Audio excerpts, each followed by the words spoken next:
Exploración en Real de 14. Me llamo Nicolás. Llevo más de 13 años realizando exploraciones en lugares misteriosos, no necesariamente abandonados, con que sean antiguos, ya son de mi interés. He visitado el Cerro de San Pedro, hospitales abandonados, la Casa de los Lamentos, hasta conozco el mítico Hotel California. Por supuesto que no hago esto solo. Siempre me voy acompañado de uno o dos amigos. Nosotros no ganamos absolutamente nada haciendo esto, pero es que somos adictos a la adrenalina, a esa sensación de peligro inminente que se puede sentir cuando sabes que en cualquier momento algo puede salir de la oscuridad. Tengo un montón de historias para contar, pero me gustaría hablar sobre la primera vez que en una exploración tuvimos un encuentro paranormal. Ocurrió en Real de 14 hace muchos años. Un poco de contexto. Real de 14 es un pueblito de San Luis Potosí. Actualmente parece un pueblo fantasma, pero hace 200 años era un importante pueblo minero. De día, el pueblito es bastante pintoresco. Tiene muchos lugares de interés que pueden llegar a tener cierta relevancia histórica, pero en la noche es un lugar ciertamente tétrico. Es aterrador y pierde toda su magia. Las estructuras parecen siniestras y espeluznantes. Las iglesias, más que lugares sagrados, parecen oscuros recintos donde habitan las más tenebrosas criaturas. Cuando Víctor y yo llegamos al pueblito y comenzamos a preguntar sobre lugares interesantes para recorrer en la noche, la gran mayoría de las personas nos decían que en las minas, pero siempre nos hacían una advertencia. Cuidado con el jergas. Por la tarde fuimos a un lugar para comer algo y aprovechamos para preguntarle a las personas que atendían el local si sabían algo sobre ese tal jergas. Nos contaron que fue un minero que murió hace muchos años mientras trabajaba en la mina, que su muerte había ocurrido en condiciones bastante extrañas y que desde ese entonces el fantasma del jergas se aparece a lo largo de las minas. Para ser sincero, esa leyenda no se me hizo especialmente aterradora. El fantasma de un minero no parecía la gran cosa.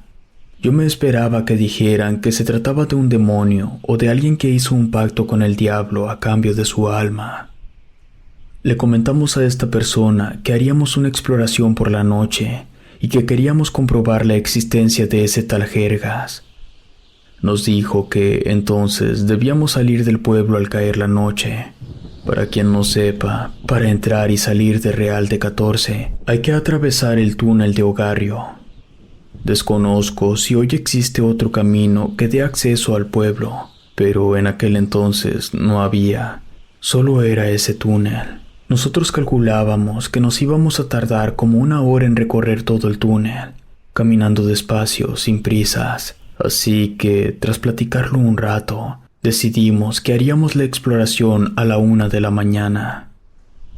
Llegó la hora. Ya estábamos caminando hacia el túnel cuando comenzó a llover muy fuerte, tanto que tuvimos que correr para no mojarnos. Recuerdo que cuando pusimos un pie dentro del túnel, se escuchó un fuerte trueno. Fue un detalle que le dio un plus a la experiencia. Por dentro, la iluminación era escasa. Sí se podía ver el camino, pero los focos no es que brillaran mucho. Además, no eran normales. La luz que daban era como naranja. A los 15 minutos comenzó a gotear dentro del túnel. Yo supongo que el agua se filtró a través de la roca. Había bastantes goteras. Incluso se formó una pequeña corriente de agua a lo largo del camino. Esa corriente era iluminada por las luces naranjas. El efecto de la tenue iluminación sobre el suelo mojado le daba un aspecto tétrico al oscuro túnel, sin contar el sonido de las gotas cayendo que resonaban con bastante eco. 5 minutos después de que comenzaran las goteras, pasamos al lado de un camino que, supongo yo, conectaba con una mina. No había ninguna luz por ese camino. Se veía oscuro y profundo. Nos detuvimos pensando en la tonta idea de meternos por ese camino, pero antes de dar un paso al frente, escuchamos que claramente alguien caminaba en lo profundo de ese lugar.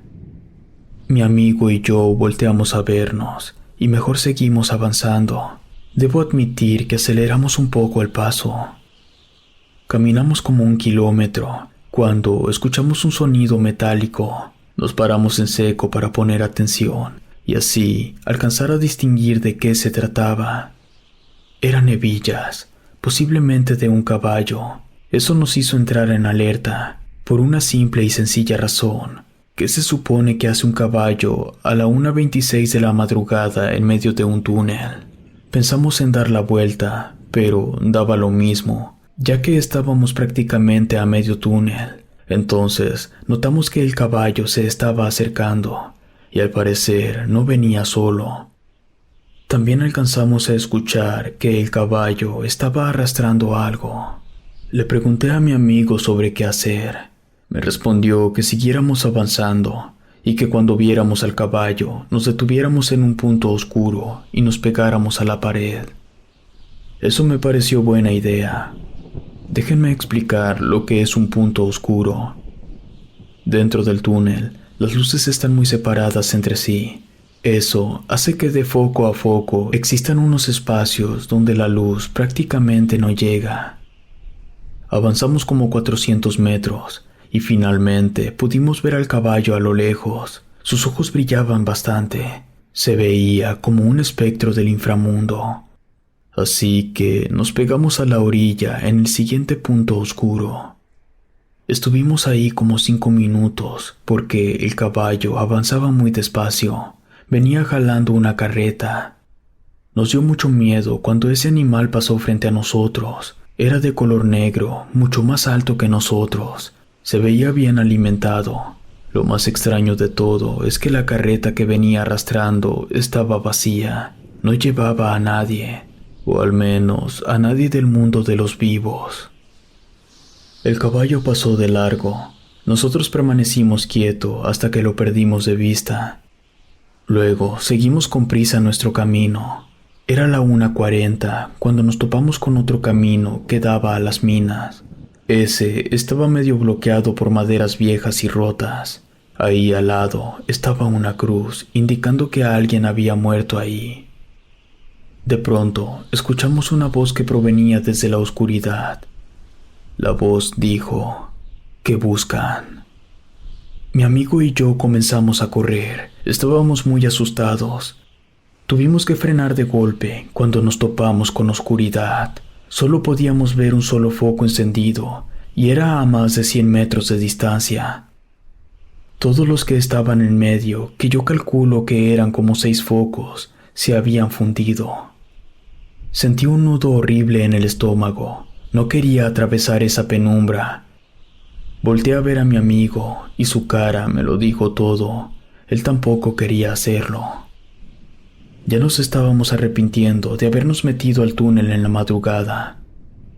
De pronto, ambos sentimos como que alguien nos estaba mirando. Entonces volvimos a escuchar la misma voz repitiendo lo mismo.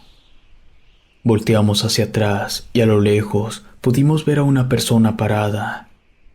Detrás de nosotros no venía nadie caminando, así que esa persona debió haber salido de uno de los caminos que llevaban a las minas. Esa persona volvió a hacernos la misma pregunta. Entonces comenzó a avanzar lentamente hacia nosotros. Mi amigo y yo entramos en pánico y nos adentramos en el oscuro camino que teníamos al frente. No veíamos por dónde estábamos pisando. El piso estaba muy resbaloso. Caímos. Yo me golpeé la cabeza. Quedé completamente desorientado. No podía ponerme de pie. Cuando lo intentaba, volvía a resbalarme. Tuve que apoyarme en las rocas para poder levantarme, pero no sabía si debía ir a la izquierda o a la derecha. Estaba a la misma distancia de los focos de ambos lados. Le grité a mi amigo, pero no me contestaba. Yo movía los brazos en todas direcciones, intentando encontrarlo, hasta que sentí su brazo. Caminamos hacia uno de los focos. Cuando ya estábamos cerca de la luz, me di cuenta que tenía la salida del túnel a la vista. También me di cuenta de otra cosa. Mi amigo estaba como a 50 metros por delante y me estaba haciendo señas para que corriera hacia él. Ahí me di cuenta que el brazo que sujetaba no era el de mi amigo. Lo solté rápidamente y corrí. Cuando llegué hacia donde estaba él, volteé hacia atrás y ambos pudimos ver a un hombre vestido como minero. Con su casco y su uniforme, sus ropas estaban muy sucias y viejas. Más que ropa, parecía que ese hombre estaba vestido con trapos, o como se le dice aquí en Real de 14, con jergas. Si te gustó esta historia, suscríbete activando la campanita para que no te pierdas lo mejor de Rede. Gracias por escucharnos. Relato escrito y adaptado por Ramiro Contreras.